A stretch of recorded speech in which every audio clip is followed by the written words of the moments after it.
It's so funny anymore, right? Wow, I've just been truly blessed. So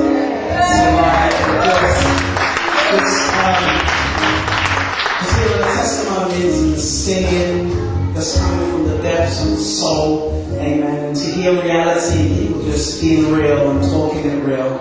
I just love it. It's one thing I really hate. I hate religion, religious people, amen, that pretend like everything is pie sky, amen. I just love the reality. It's just a fantastic thing that God does in people's lives that unless they tell you, you will never know where they're coming from, amen. So we just want to thank God. Let's just clap our hands one more time for the Lord. Hallelujah.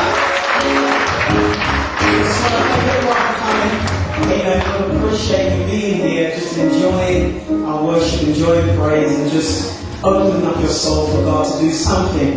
You know, I heard a story a few years ago, and there's a story about a young lion, baby lion, that got lost from, its pride, and was found by some sheep and grew up amongst the sheep, and they raised that little lion from a young cub and brought it up, and it lived among the sheep and ate what the sheep ate and slept with the sheep and just lived like one of the sheep. And it grew that way and didn't know the difference between it being a lion and the sheep. As far as concerned, I am a sheep. And although his role was a bit different from the sheep, I am a sheep. And the training amongst the sheep was that when we go out to drink water by the ponds and stuff, if you ever hear a roar or you see something they kind of describe something that would look like a lion, you run for your life.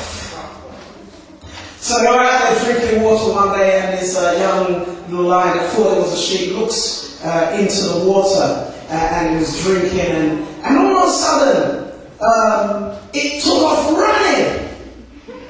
And it's running, and all the rest of the sheep stayed there. And after he said, well, why did we run? Didn't you see it? See what? That big lion! I said, no, we didn't see nothing. And so a few weeks later, they got down by the water again, and they're drinking, and all of a sudden it takes off running again and galloping. And they said, well, why did you run? I ran, did you see that lion? I said, no, we didn't see no lion. When we see a lion, then we will all run. He said, no, I saw it, and it was looking right at me.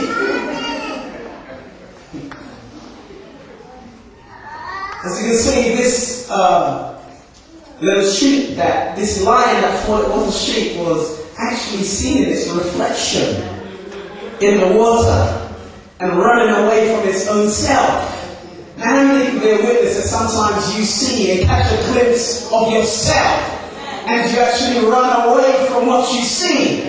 God shows you greatness and you think, who, me? And in Jamaica we say, couldn't me?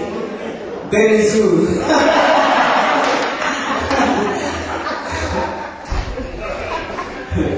That kind of story has been told in many different variations. It's told in a variation of a chicken that of an actual chicken that a chicken that grows up amongst the eagles and thinks it's an eagle but it's not an eagle. It's told in many various different forms and different ways. There's another story that I heard about, and this is true in terms of how they train elephants. When elephants are very young, they tie their legs and they tie it to a tree so it can't go very far. And if the lion tries to move, it hurts and damages and bruises up its legs. And that's how they train elephants to stay in one place. So they end up going around in circles that even after many years, when even that elephant could really pull that tree out of the ground if it really wants to, it will only go so far. Because it knows if it takes another step, it's going to hurt. It's strong enough to pull out the roots, but it's limited itself in his mind because he's hurt himself in the past, and so it's limited in his movements. That even if you come along and you take off the chain and take off the rope off of that elephant, it won't go no further than its limitations. Many of us have been limited in our past. We've been told you can only go so far. This week, I believe it was Tuesday, I had the privilege of one of my members of our church was collecting their certificate, their degree. They just done their degree. And during the ceremony, there was a gentleman there who was told by his teacher, you will end up being nothing, you will end up doing nothing, you might as well go and get a job as a salesman somewhere.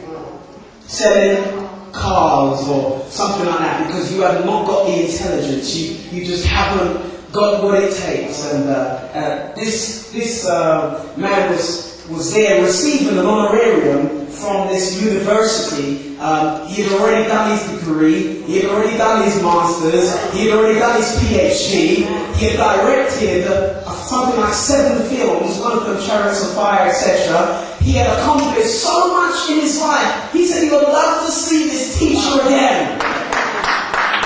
They told him he could never be anything, told him he could never go anywhere. And so the devil would like to limit us. He would like to tell us that you can't go so far. You're going to hurt yourself if you try.